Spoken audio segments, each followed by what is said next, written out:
Primero quiero hacerle un agradecimiento muy especial a Felipe, a todo tu equipo de CLAPES por la organización de este evento. Es un enorme placer estar en Santiago, ver las caras de todos los directores de estos centros de investigación, que esperamos que sea un hito para la región y que aporte positivamente al crecimiento y al desarrollo. Además, estoy muy feliz de estar en Santiago por ver caras conocidas desde hace mucho tiempo. No veía a ti, propio Sergio, a Julio Guzmán, compañero de Chicago, a Ernesto.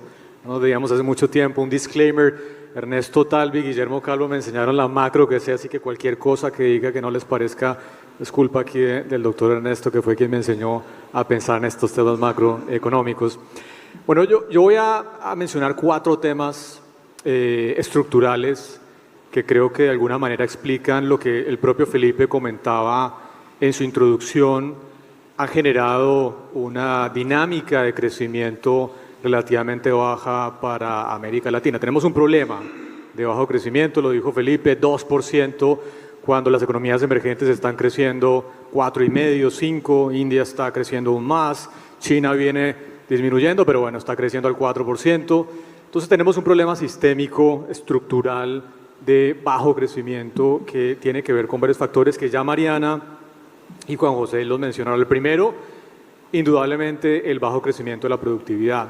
Cuando ustedes miran la descomposición del crecimiento, infortunadamente, en la gran mayoría de países de América Latina, el aporte del crecimiento de la productividad total de los factores al crecimiento económico es muy limitado, incluso en algunos años ha sido negativo. Recientemente yo he venido trabajando en un documento que analiza el ámbito del costo de uso del capital, la política tributaria, y ahí muestro un poco que parte del problema tiene que ver justamente con ese diseño de una política tributaria que continúa incentivando a las firmas a tener bajos niveles de productividad. No es que carezcamos de talento empresarial o de capacidad, es que nuestro entorno institucional, como bien lo mencionaba Juan José, a veces empuja a demasiadas empresas a la informalidad. Esto genera baja productividad y por ende bajo crecimiento. El segundo desafío, que es complementario, no lo han mencionado, pero que me parece muy importante, es nuestra crónica baja tasa de inversión. Cuando ustedes miran la comparación de las tasas de inversión de América Latina con economías muy dinámicas, por ejemplo las asiáticas, claramente hay una diferencia enorme. Y uno de los elementos justamente que explica las bajas tasas de inversión tiene que ver con el alto costo de uso del capital.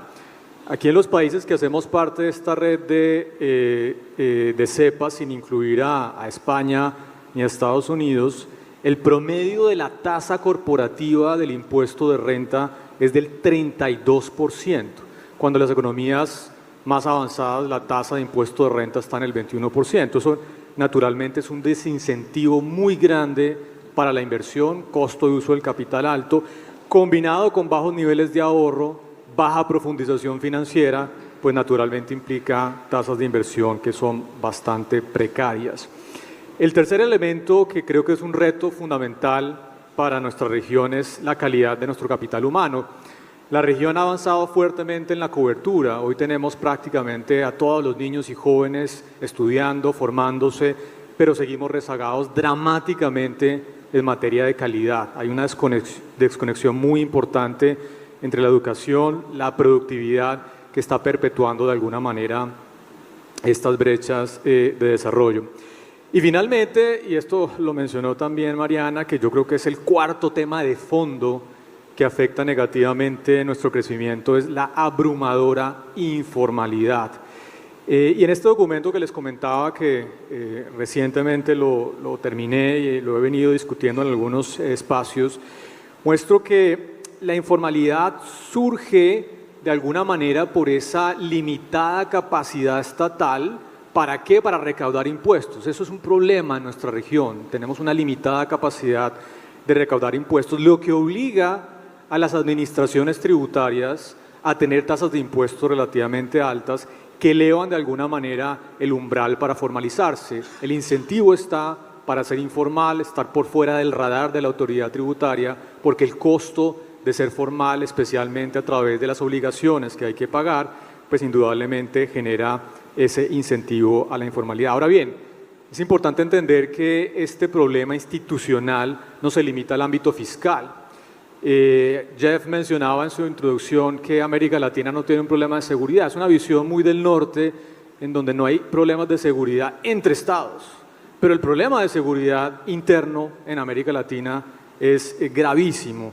Esa debilidad institucional justamente se manifiesta en altas tasas de homicidio, las más altas en promedio en el mundo, que justamente refleja la construcción de sistemas de justicia que sean eficientes. Entonces, lo más preocupante es que estas dinámicas institucionales, ya voy a terminar, Sergio, me imagino que tengo menos de un minuto, es que de alguna manera generan un círculo vicioso en el sentido en que baja capacidad institucional implica cargas corporativas relativamente altas, esto induce a la formalidad y termina generando una especie de trampa de informalidad, bajo crecimiento y baja productividad. Así que esos son los 4 temas que considero son centrales y bueno, en la próxima ronda voy a hablar un poquito de cosas particulares de Colombia y de algunas eventuales medidas que se podrían utilizar para resolver estos problemas estructurales.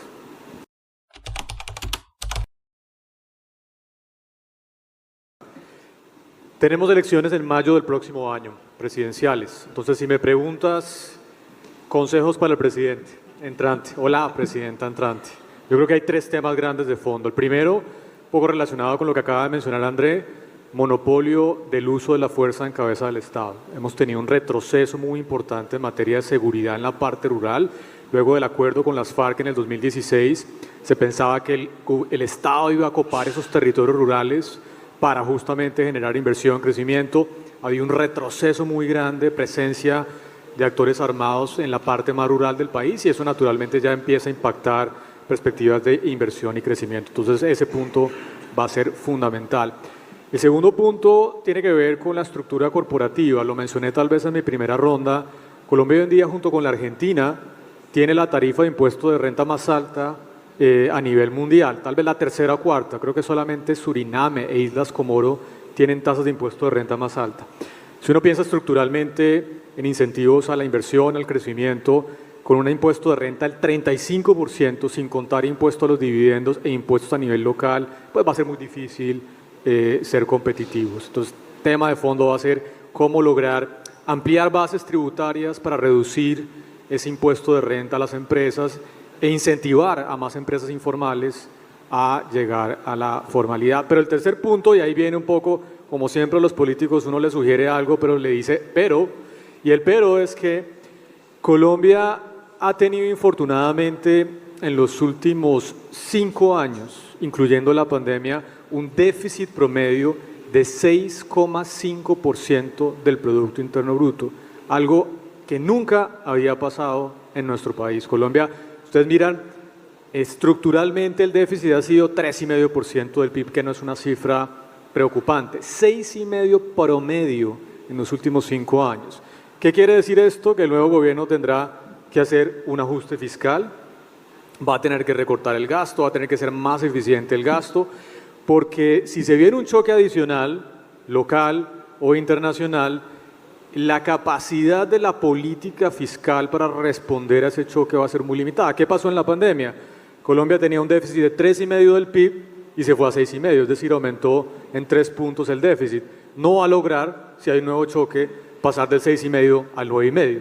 Eso seguramente nos llevará a quedar por fuera del mercado. Así que ahí le quedará esa tarea muy de fondo al nuevo gobierno, hacer un importante ajuste fiscal.